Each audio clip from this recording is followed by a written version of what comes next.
नमस्कार, मी धनंजय सानप द ॲग्रोवन शोमध्ये तुमचं स्वागत.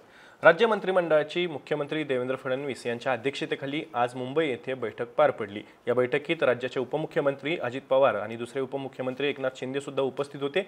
या मंत्रिमंडळ बैठकीत काही महत्त्वाचे निर्णय घेण्यात आलेले आहेत. अर्थात यामध्ये तुमच्यापर्यंत ह्या बातमी पोहोचलेली असेल की पहलगाम हल्ल्यातील जे काही मृत्युमुखी पडलेले भारतीय नागरिक आहेत, महाराष्ट्रातील नागरिक आहेत, त्यांच्या कुटुंबाला प्रत्येकी 50 लाख रुपये मदत निधी देण्याचा निर्णय सुद्धा राज्य मंत्रिमंडळ बैठकीत घेण्यात आलेला आहे. त्यासोबतच पीक विमा योजनेतही बदल करण्याचा निर्णय घेण्यात आलेला आहे.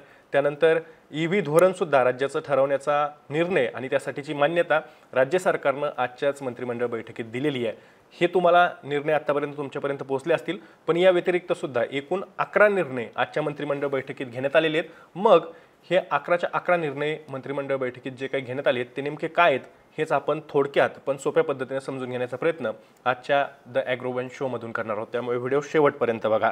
तर राज्याचे मुख्यमंत्री देवेंद्र फडणवीस यांनी मंत्रिमंडळाच्या बैठकीनंतर एक पत्रकार परिषद घेतली आणि या पत्रकार परिषदेमध्ये जसं मी तुम्हाला आधी म्हणालो की पहलगाम हल्ला, पीक विमा आणि ईव्ही धोरणाबद्दल सांगितलंच, परंतु सगळ्यात महत्त्वाचं म्हणजे यामध्ये काय तर राज्य सरकारने एक ईव्ही व्हेकल पॉलिसीचा निर्णय सुद्धा आजच्या मंत्रिमंडळ बैठकीत घेतला आहे. त्यामध्ये मुख्यमंत्र्यांनी असा दावा सुद्धा केला आहे की चार्जिंगचे स्टेशन्स जे आहेत राज्यभरात ते वाढवण्याचा सुद्धा प्रयत्न राज्य सरकारकडून केला जाणार आहे. खरं म्हणजे ईव्ही व्हेकल धोरणला सगळ्यात मोठा अडचण किंवा अडसर जो काही आहे तो आहे की चार्जिंग स्टेशन कमी असल्यामुळं बहुतांश नागरिक हे या पद्धतीच्या गाड्यांना म्हणजे ईव्ही व्हेकलला महत्त्व देत नाहीत किंवा पसंती देत नाहीत. जास्तीत जास्त लोकांना ईव्ही व्हेकलकडे वळवण्यासाठी राज्य सरकारकडून ईव्ही व्हेकलच्या खरेदीवर सबसिडी आणि काही प्रमाणात टोलवरती सुद्धा सूट देण्याचा निर्णय राज्य सरकारकडून घेतला जाईल आणि त्या संदर्भातली आज चर्चा सुद्धा मंत्रिमंडळ बैठकीत झाल्याचं मुख्यमंत्री देवेंद्र फडणवीस यांनी स्पष्ट केलं आहे. शिप ब्रेकिंग असेल, शिप बिल्डिंग असेल, यात सुद्धा वाढ करण्यात येणार आहे. म्हणजे जहाजाच्या संदर्भात सुद्धा एक महत्त्वाचा निर्णय घेण्यात आलेला आहे. राज्यात 3 मोठे बंदर आहेत आपल्याला माहिती आहे आणि त्यातून व्यवसाय सुद्धा मोठ्या प्रमाणात निर्माण होऊ शकतो. तर त्या निमित्तानं सुद्धा पॉलिसी तयार करण्याचा निर्णय राज्य मंत्रिमंडळ बैठकीत घेण्यात आलेला आहे. एक महत्त्वाची गोष्ट अशी सुद्धा आहे की शेतकऱ्यांना मल्चिंग पेपर असेल, ट्रॅक्टर असेल, ट्रिप असेल यासारख्या गुंतवणुकीसाठी यावरती गुंतवणूक करण्यासाठी राज्य सरकार एक नवीन योजना लागू करणार आहे असं सुद्धा उपमुख्यमंत्री देवेंद्र फडणवीस यांनी सांगितलं आहे. राज्यात विजेचा प्रश्न सुद्धा तेवढाच महत्त्वाचा आहे आणि या विजेच्या प्रश्नावरतीच तोडगा कायमस्वरूपी निघावा, शेतकऱ्यांना दिवसा वीज मिळावी असं शेतकरी म्हणतात. परंतु आपण जर का राज्य सरकारच्या पातळीवरती बघितलं आणि एकूणच राज्यातील वीज निर्मितीचे प्रकल्प बघितले तर त्यामध्ये कुठेतरी मोठ्या प्रमाणात एक अभाव दिसतो की वीज निर्मिती मोठ्या प्रमाणावर होत नाही आणि त्यामुळं वीज भारनियमनाचा प्रश्न सुद्धा मोठा आहे. तर मुख्यमंत्री देवेंद्र फडणवीस पत्रकार परिषदेत बोलताना असंही म्हणाले की आज 9 साईट्सवरती पंप स्टोरेजचे करार केलेले आहेत आणि त्यामधून 8,000 ते 8,500 मेगावॅट वीज निर्मिती होणार आहे आणि पंप स्टोरेजच्या क्षेत्रात जास्त निर्मिती करणारं राज्य हे महाराष्ट्र असेल असा विश्वाससुद्धा देवेंद्र फडणवीस यांनी व्यक्त केला आहे. तर राज्य सरकारने जे काही मंत्रिमंडळ बैठकीत निर्णय घेतले ते आपण आता संक्षिप्त स्वरूपात पाहूयात.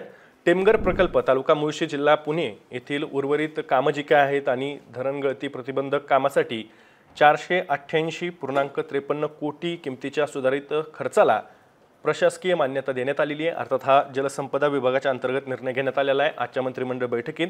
त्यासोबत दुसरा निर्णय आहे महिला व बालविकास विभागाच्या अंतर्गत मुंबई भिक्षा प्रतिबंध अधिनियमन 1951च्या अंतर्गत महाराष्ट्र भिक्षा प्रतिबंध नियम 1964 मधील नियम 27(ब)(3) मधील तरतुदीनुसार सुधारणा करण्यात येणार आहे आणि भिक्षागृहातील व्यक्तींना 5 रुपयांऐवजी आता 40 रुपये प्रतिदिन 1964 नंतर प्रथमच यामध्ये बदल करण्यात आलेला आहे आणि त्या संदर्भात सुद्धा आजच्या मंत्रिमंडळ बैठकीत निर्णय घेण्यात आलेला आहे.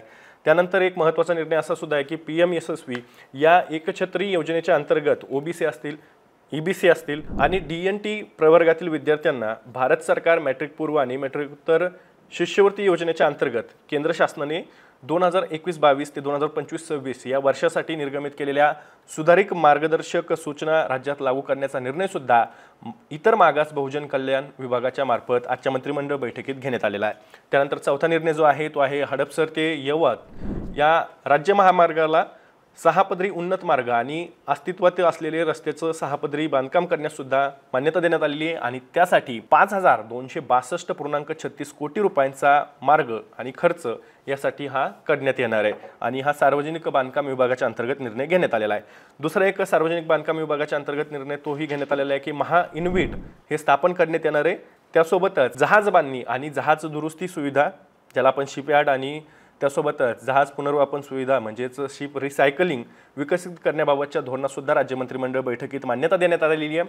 त्यासोबतच महाराष्ट्र इलेक्ट्रिकल वाहन धोरण जसं मी आधीच म्हणालो होतो तर 2025ला त्याबद्दलची सुद्धा मान्यता देण्याचा निर्णय परिवहन आणि बंदर विकास या विभागाने घेतलेला आहे। ॲप बेस वाहनांसाठी एक ॲग्रिगेटर धोरण सुद्धा राज्य सरकार राबवणार आहे आणि त्या संदर्भातला निर्णय सुद्धा राज्याच्या मंत्रिमंडळ बैठकीत घेण्यात आलेला आहे।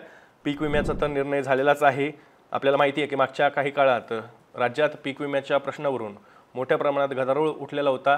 पीक विमा योजनेत ₹1 पीक विमा योजनेत मोठे घोटाळे झाले आणि या घोटाळ्यामुळे शेतकऱ्यांना लाभ झालेला नाही तर मोजक्या लोकांनी या घोटाळे बहाद्दरांनीच हा लाभ लाटला आणि यावरनं एक मोठं जे काही प्रकरण आहे ते सुद्धा समोर चर्चेला आलेलं होतं आणि त्यानंतर राज्य सरकारने ₹1 पीक विमा योजना बंद करून नव्यानं एक योजना शेतकऱ्यांच्या हितासाठी आणण्याचा निर्णय घेतलेला होता। त्या संदर्भात चर्चाही सुरू होती। याच संदर्भात आजच्या मंत्रिमंडळ बैठकीत राज्य सरकारनं मान्यता दिलेली आहे। राज्य सरकार शेतकऱ्यांसाठी नवीन पीक विमा योजना ही लागू करणार आहे या खरीप हंगामापासून।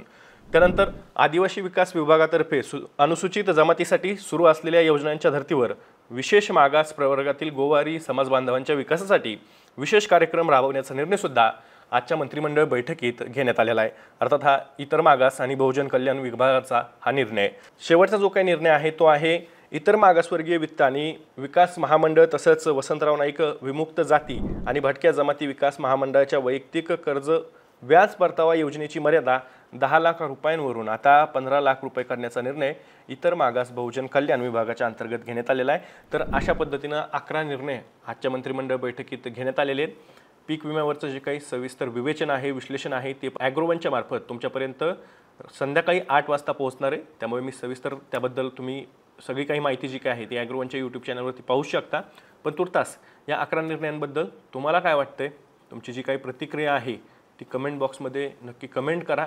मी दररोज संध्याकाळी 6 वाजता ॲग्रोवनच्या यूट्यूब चॅनलवर शेती आणि शेतकऱ्यांच्या हिताचे मुद्दे घेऊन येत असतो। त्यामुळे तुम्ही अजूनही ॲग्रोवनच्या यूट्यूब चॅनलला सबस्क्राईब केलं नसेल तर लगेच सबस्क्राईब करा आणि व्हिडिओ जास्तीत जास्त शेतकऱ्यांपर्यंत पाठवण्यासाठी व्हिडिओला लाईक आणि शेअर नक्की करा। आपण पुन्हा भेटू तोवर तुम्ही तुमची आणि तुमच्या जवळच्या माणसांची काळजी घ्या।